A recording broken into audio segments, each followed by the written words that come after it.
Hey guys, how's it going? Well, it's been a while, but I finally got a chance to catch up on some sleep, and I feel a little better. I think it's interesting that Satan couldn't attack me and get me to stop doing this stuff, so he started attacking my family and tied up my time. It's still not going to stop us. So what I wanted to do, since I don't have anything really prepared for you guys, I wanted to show you guys how I chase the rabbit hole. That's the term that I've kind of coined for doing research. It always starts somewhere and then goes down the line. And you can see once you start and you move from that starting point, it breaks off and goes into all different directions. But this is how you can get started. And what it does is you start to learn things about the Bible you didn't know when you start digging into this stuff. If you have an evening where you're bored, do something like what we're going to do here. This is just an example. Now, keep in mind, and here's the disclaimer, none of this is gospel, and none of this is meant to teach. I'm just showing you guys how I do it, and you can try this yourself and see what you think. We read the Bible and we take it on its face value interpretation. We dig deeper to search for new truths and truths that God has hidden in there, and there's tons of them. We find them all the time. Several people have given me testimonies where they said, I did what you said. I started reading the Bible. And you're right. These new details just jump out when you read them. It's awesome. And it's neat when you see that stuff. But we're just going to do a quick short video and I'll show you how this happens. And I start in one point and how it just chases down all kinds of avenues of research. And it's really interesting, and you learn a whole lot of new things that you didn't know before. So what we're going to start with, and this is basically based off a comment I saw in one of Barry Scarborough's videos. I've got almost 3 days of videos I'm trying to catch up on. And I did Strong's Concordance 2019 for our year. You guys remember all the hoopla about the rapture this year, and you know what? Several times we thought it was going to happen. Still got a few days. It still could happen. But people are talking about 2020 and new things that have come out about 2020. And it's all interesting stuff, and it's all designed for us to keep watching and stay focused. The one thing we don't want to do is we don't want to get discouraged if it doesn't happen when we think it's going to happen.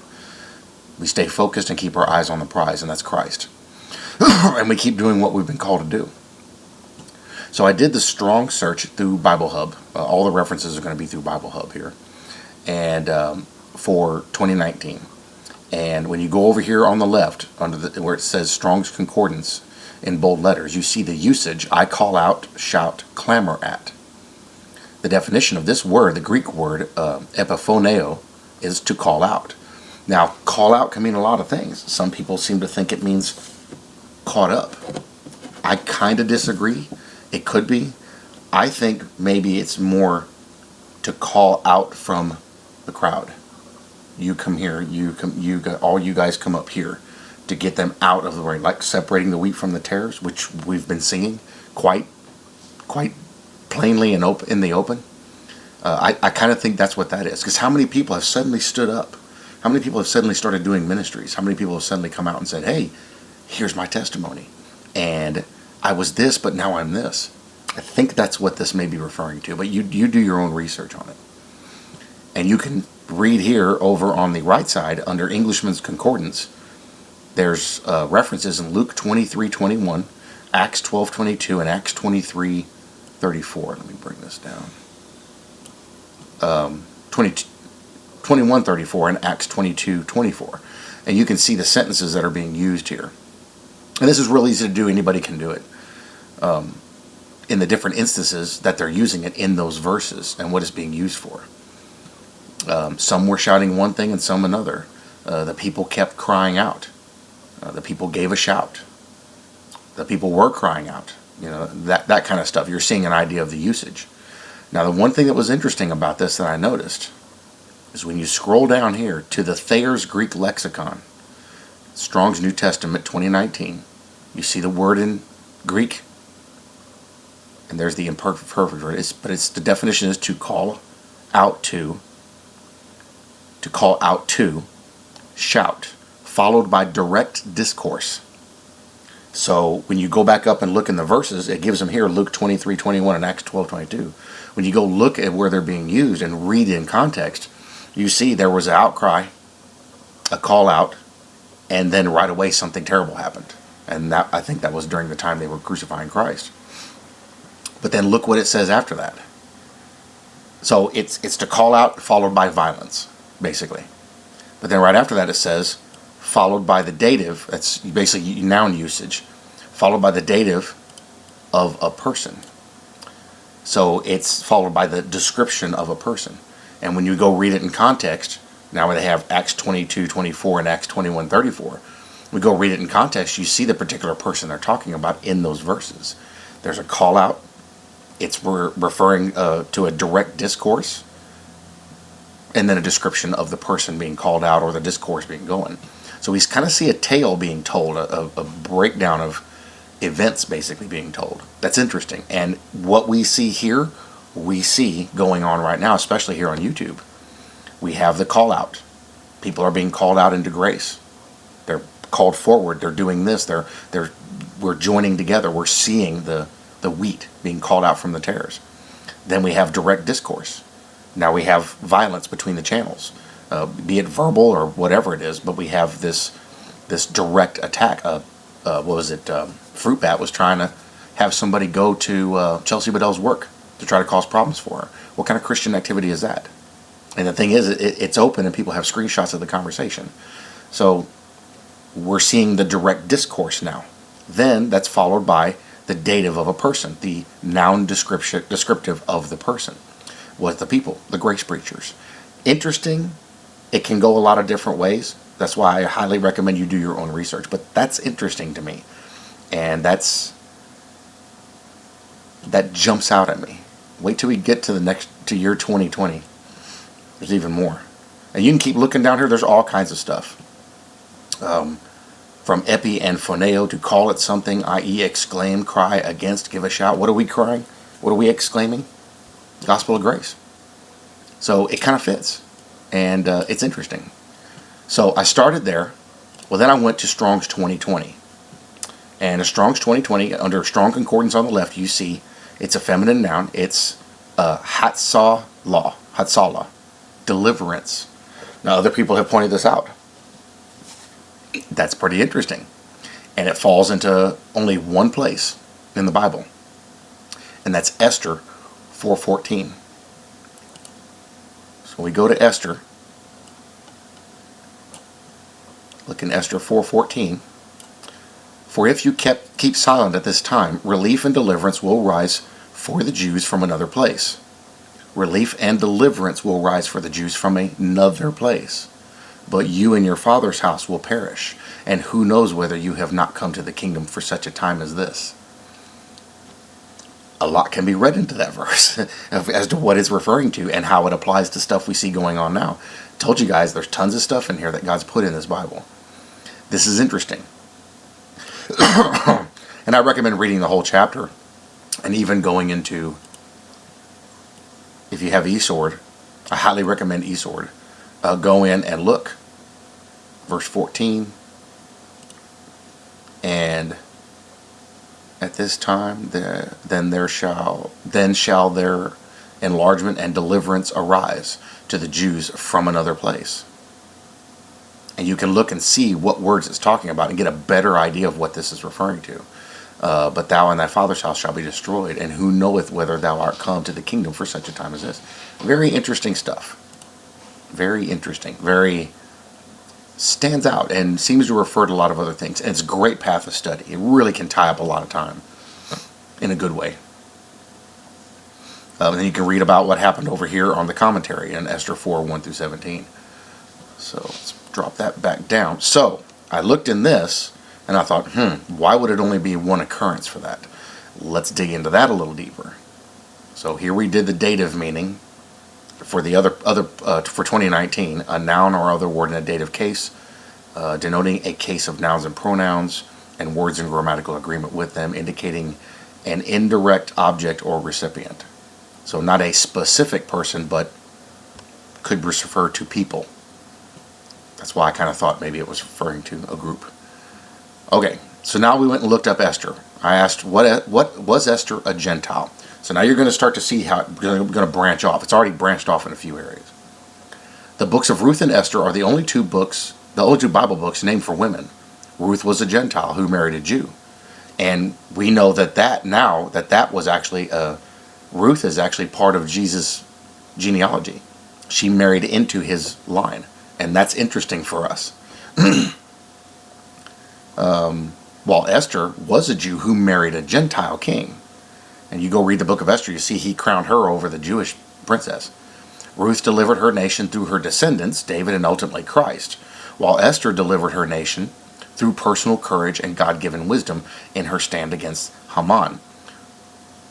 Who is Israel standing against right now? Hamas, which is a derivative of Haman. They may even be standing against Haman. But see, here's another rabbit hole to chase to go dig in information. This starts to tell you a story, and it starts to tell you a tale, and it's broken up pieces, but they connect in really weird ways. But see, you can chase that down right there and go see what they're fighting against over there, especially as it pertains to Iran. You're going to see something else pop up about that here in a minute. That's going to kind of make you think that is what that's talking about. So, I read this and I was like, okay, this is interesting, and this is extremely interesting. There's several avenues of discussion you can go on here. Well, then I kept going, and I was like, let's see what Strong's 2021 says. Now watch this. It's epikaireo, to put one's hand to attempt. Usage, I take in hand, I attempt. Or attempt to what? We see it in Luke 1:1, Acts 9:29, and Acts 9:13. Get down here into the Thayer's Greek, and we see properly to put the hand to, often from herotatus down to take in hand, undertake, attempt, anything to be done, followed by the infinitive, which is in those Bible references. Grimm treats of this word more at length in the Jaharab. And then we go down a little further to Strong's exhaustive, and we see it undertake, go about, take in. Could this be talking about the building of the temple? They're going to undertake building the temple? Could be. We know they're ready for it. They're just waiting for the right things to happen, and we're waiting for those things to happen too. But who knows? It could be. I believe, is it Psalms 20:21?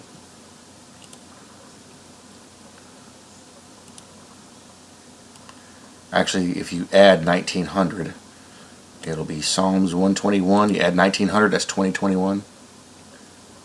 I will lift up my eyes to the hills. From where does my help come? My help comes from the Lord who made heaven and earth. He will not let your foot be moved. He who keeps you will not slumber. Behold, he who keeps Israel will neither slumber nor sleep. The Lord is your keeper. The Lord is your shade on your right hand. The sun shall not strike you by day, nor the moon by night. The Lord will keep you from all evil. He will keep your life. The Lord will keep your going out and your coming in this time evermore. Steve Ciccolani did a very interesting, he's a gematria guy, but he really gets into the scripture, not just the numbers.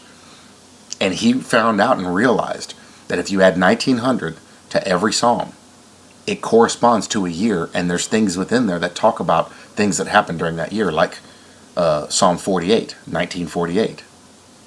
And there's talk in there about things that happened in 1948. And so he's been digging into that. Well, if you take that frame of thought, that way of thinking, and read this. Now, the Strong's 2021 was to undertake, to put your hand to, basically doing work, starting something, beginning something, starting a task. This is referring to the Lord protecting them and helping them. What's supposed to happen after that first war they have and they win with Gog and Magog?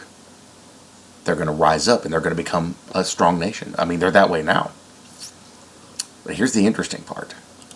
Go to 2022, very first verse. I was glad when they said to me, let us go to the house of the Lord. If that's referring to the temple standing in 2022, like a lot of people are starting to think, then 2021 they're building it. It'll take them roughly a year to build it properly. But that's interesting. Well, I did that.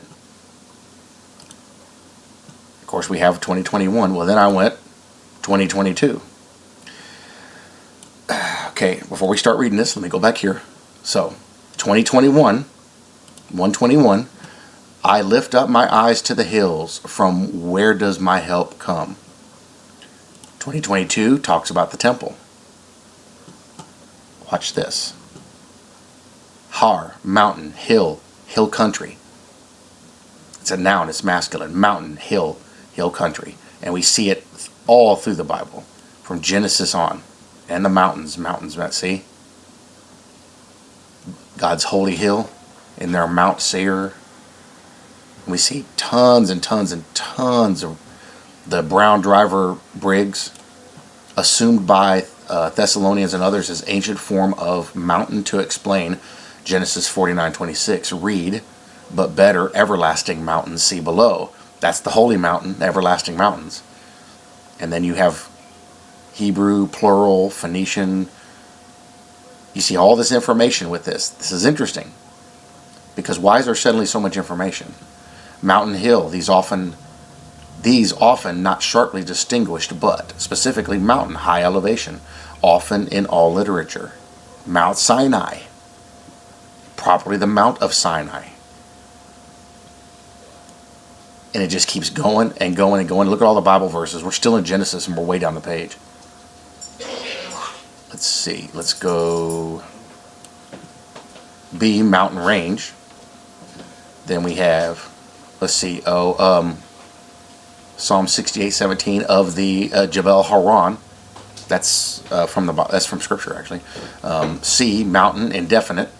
Usually plural mountains in general, or mountains especially in poetry or the higher style, often figurative. Covered by flood, Genesis. Then we go a little further down. High mountain. And look at all the references. It's interesting that this links to that. And we have Psalm 121 and 122 that talk about this very thing. Mountains as hiding places. And it just goes on and on and on. So here's another, 100 avenues of study to chase down right here. There's a particular mountain hill region. Strong's Exhaustive Concordance. A shortened form of Harar, a mountain or range of hills, sometimes used figuratively. Israel's literally built right on them. A bunch of mountains. And it just keeps going and keeps going and keeps going. So there's a ton to search here. Now, I thought that really stood out to me because when you go over here and look at Psalms 121, and we just did it on the Strongs, and I lift up my eyes to the hills, from where does my help come? And this is talking about protecting Israel, which when we look at the timeline of Revelations, it makes sense. Especially with what we're seeing, there wasn't a war this year, but now it looks like we might have one. And then we go to 122, which would be 2022. And right off the bat, I was glad when you said to me, let us go to the house of the Lord. Where's the house of the Lord? Up on a mountain. And you keep reading this, and it just puts it more in perspective. That kind of stuff stands out to me. But you see how this starts. It starts in one spot and just goes everywhere. And you can keep yourself busy for weeks doing this. But I kept going. I went to 2023. So this one is a verb. It's epikoregio, to supply. I supply, provide, perhaps lavishly, furnish. Would they furnish the temple? They have furnishings on them. They furnish it. So we could be looking at the description of what's going on with the temple and with Israel for a couple of years there. We know the temple has to be built. This is per Scripture. A Bible prophecy can't be fulfilled until it's built. It is very realistic to think that in 2020 there could be war, then they're rebuilding. It could be earthquake.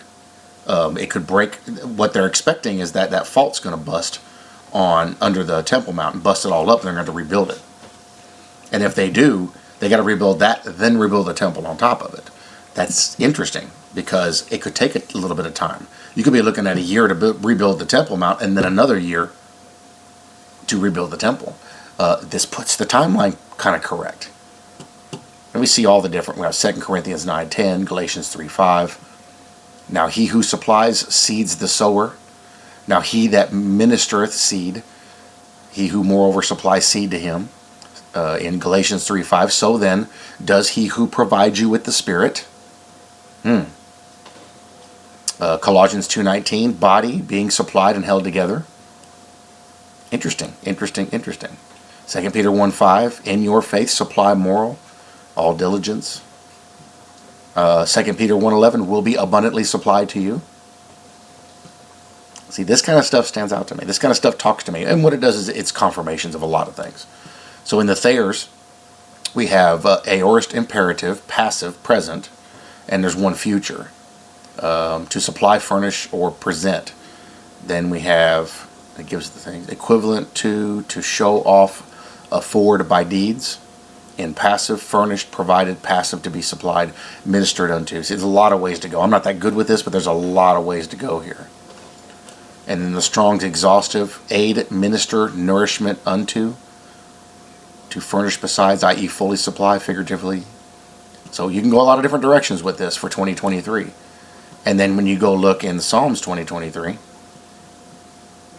if this really does correspond to the years, it would be 2023. Very first verse, to you I lift up my eyes, O you who are enthroned in the heavens. Behold, as the eyes of a servant look to the hand of their master, as the eyes of a maidservant to the hand of their mistress, so our eyes look to the Lord our God, till he has mercy on us. Have mercy on us, O Lord, have mercy on us, for we have had more than enough of contempt. Our soul has had more than enough of the scorn of those who are at ease, of the contempt of the proud. Interesting stuff. Some people right now are reading this, they're going, whoa, wait a minute. But I kept going. Strong's 2024. See, once you start, you can't stop. You got to keep looking. So this one is Hara, a region of North Mesopotamia. So you remember back before when they were fighting, it was talking about Esther was protecting them or defending them against Haran. A region of North Mesopotamia. This is actually, see, you see the description over here in 1 Chronicles 5:26. This is the only occurrence of Habor and Hara, and to the river, to Halahabor Hara, the river of Gozan. Proper name of a location. So we see this is a very specific spot.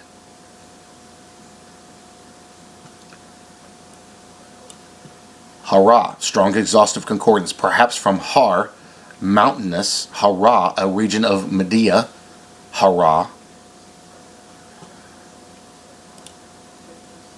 Media region, Media, Old Persian, Mada, Middle Persian, Mad, is a region of northwestern Iran, best known for having been the political and cultural base of the Medes.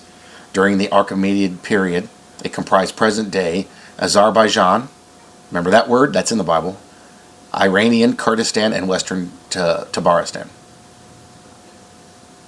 See how this stuff goes? This is what I end up doing on evenings. I don't watch TV.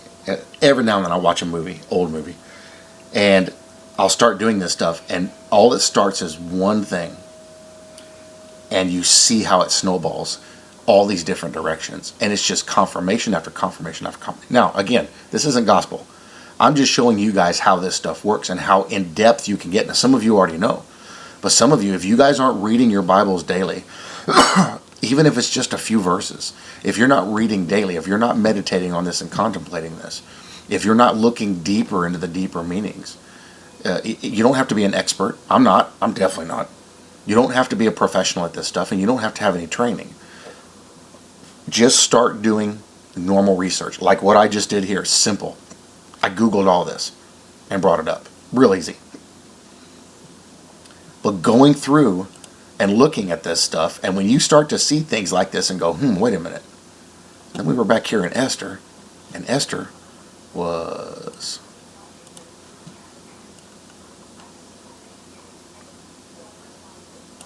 Esther 4:14. She's talking about all this stuff going on here. And then we go read about Esther, and Esther, God-given wisdom in her stand against Haman. And then we come down here and we find out that Haman is it's media or in media, northern Iran, and what are they about to go to war with is Iran right now. So lots of different little puzzle pieces in common. But that's how you chase a rabbit hole. I've done a video like this before, but I really wanted to show you a bunch of it this time. So I highly recommend you, if you got a laptop, tablet, anything that you can access the internet on. Phones are because you get more information if you look this way. Take the time to chase it. You don't have to do anything special. What it'll do is it'll help you understand more about what's happening. And like I was talking to my father today when we were going to the hospital. Last couple of days have been a nightmare. When you start to see all this stuff come together like this, not to build a doctrine on it, but to help build understanding, you start to realize God knows exactly what he's doing because he put all these events into motion back at the beginning. Remember, on the seventh day he rested from all his works? Well, if he rested from all his works, that means there's no more works to be done. He did everything and set it all in motion. That means he took care of all the future things and had them ready to go and set it all into motion. He knows exactly what you're going to do, where you're going to live, everything. He's watching every step of you. He cares about you that much that he set it all up for you to be successful. You just have to make that one decision, and that's the decision to believe. But looking at stuff like this and seeing how this comes together like this really gives you a sense of how specific his design was, how he put this together to benefit his people, to be a benefit to his people. And it starts to give you more of an understanding of just how important you are to him and how important your faith is to him. And that's the cornerstone of all this, is our faith and his faith and what Christ did on the cross. And that's why we do what we do. That's why we're out here and we're preaching this stuff. That's why we're trying to get the word out there, the truth of what God's word says. Some of the worst understanding that there is out there is that the Bible is inaccurate and has been corrupted. Well, I personally fully believe and trust that God is able to preserve his word for 2,000 years. I mean, if he created literally everything, things seen and unseen, I think he can keep a Bible accurate for 2,000 years. And I have no doubts that that Bible I have in my hand is accurate. Now, I use the ESV for ease of reading, but I'm a King James, New King James guy, and just for accuracy. And I can get to use the Strongs on King James. I don't think we need any other version besides that, because you can look up definitions of words to learn what they mean. But, man, to see this much stuff come together like this, and this literally took me 10 minutes. That's how easy it is to chase the rabbit hole. And once you start down that road, you can really find some things. Now, make sure you don't get caught up in the glamour of it and get yourself into a situation where you start building doctrine. A lot of people put dates on this. Well, I'm already seeing dates being put out. It's like, nope, not falling for that again like I did May 14th. I was let down on May 14th. And I think some people may have committed suicide because of that stuff. A lot of people that were on here aren't on here anymore. And their social media accounts are shut down. That's bad. And a lot of other dates have been put out there. I'm not going to put a date out there. I know it's going to happen, and I got a pretty good idea of when it's going to happen. We definitely have a time frame of when it's going to happen, because there's one detail that gives us this, without a doubt, clue that this is going to happen. Because in order for Bible prophecy to be fulfilled, if anything, just the book of Revelations, but other prophecies involving that time frame, like Daniel and Isaiah, and even Ezekiel and Jeremiah. Israel had to be a nation and back in their land again. They had to be. There was no other way. Bless you. Thank you. Sneezing fit. There was no other way that was going to, any of that stuff could unfold until they were back in there. They were run out of their country in 70 AD. Didn't go back until 1948. So that one single event right there tells us the season when Israel became a nation again. And from 1948 to now, that's the season we're in. What we're seeing is we're seeing the wrap up of that season. Now, now if the rapture doesn't happen this year, okay. We go into next year. We keep doing what we're doing. We keep talking to people. We keep leading people. We keep getting things squared away. We keep looking up. We stay in prayer. It's discouraging. I want to leave too. I'm done with this world. But We keep doing what we're doing. There's a reason why we were called to do this. Remember 2019 called out? There's a reason why he's bringing up the watchmen in these last days. We're going to be the ones to get the truth out there because the church has failed. There's a lot of deception going on. We're fighting that, and we have to keep fighting. Any grace preacher that's watching this, you have to keep fighting. Don't give up. No matter what happens. The last 3 days, have I told you all the stuff that's been happening the last 3 days? And what morning prayer was this afternoon, because I just couldn't take an opportunity to do it. The enemy's fighting with us. The enemy doesn't want the truth out there. I'm still having computer issues sometimes. We have to keep doing what we're doing because people becoming saved and people coming to the truth is hinging on what we're doing. All of us. Those in the streets, those at home, those on email, those on YouTube, everywhere. It's hinging on us. We are the last line to get this stuff out there. And if we don't keep doing what we're doing, we're failing people. And there's a lot of people that are going to fail. They're going to have to struggle. They're going to have to suffer. So we have to keep fighting, and we have to keep contending, and we have to keep learning and putting what we learn out there. There's a reason why we were called to do this. And every grace preacher has a testimony about what led them to do this. Every one of them. So when we see this kind of stuff, keep fighting. And now we go through 2020. If it doesn't happen, what do? Keep going. 2021. Now there is a time limit. There is a time stamp. You're on camera right now. Sorry. It's okay. I just let you know. You can't see it here, but there's a box right there. Yeah. There's a time stamp on this based on several prophecies. And due to those timestamps, there's only a certain period of time left that any of this stuff can unfold. Now, keep in mind, too, the rapture may happen, and there may be several years before the tribulation actually starts. As you go back and read in Revelations chapter 4 and 5, you see a very specific group of people in chapter 5 being spoken about. Very specific. Then you jump to chapter 7, you see a totally different group of people being talked about and described. So it's very possible it could happen, and there could be several years while a bunch of stuff happens, changes, sudden destruction, all that kind of stuff. We saw that in the Strongs. And then the thing starts. Because we are in that throne room on chapter 5 of Revelations, watching Jesus take that scroll and break that first seal, letting the Antichrist loose. So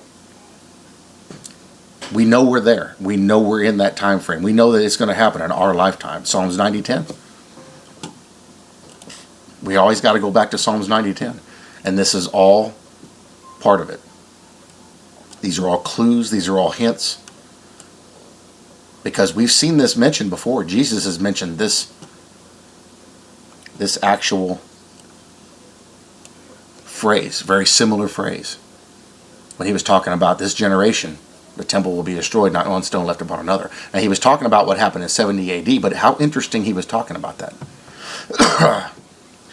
The years of our life are 70, or even, by reason of strength, 80. Yet their span is but toil and trouble. They are soon gone, and we fly away. And when you read this, then you go read the entire psalm, it doesn't fit. That phrase right there does not seem to fit within that psalm. It seems like it's set apart.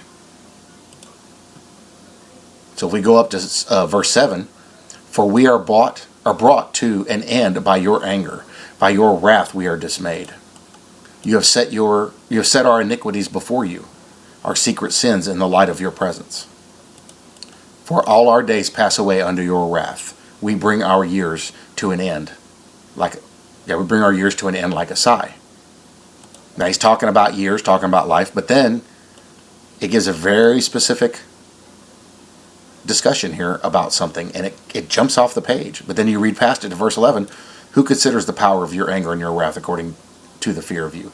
And it keeps on going and keeps on talking about the wrath of God. Now there's a couple other hints in here, like verse 12. So teach us to number our days that we may get a heart of wisdom.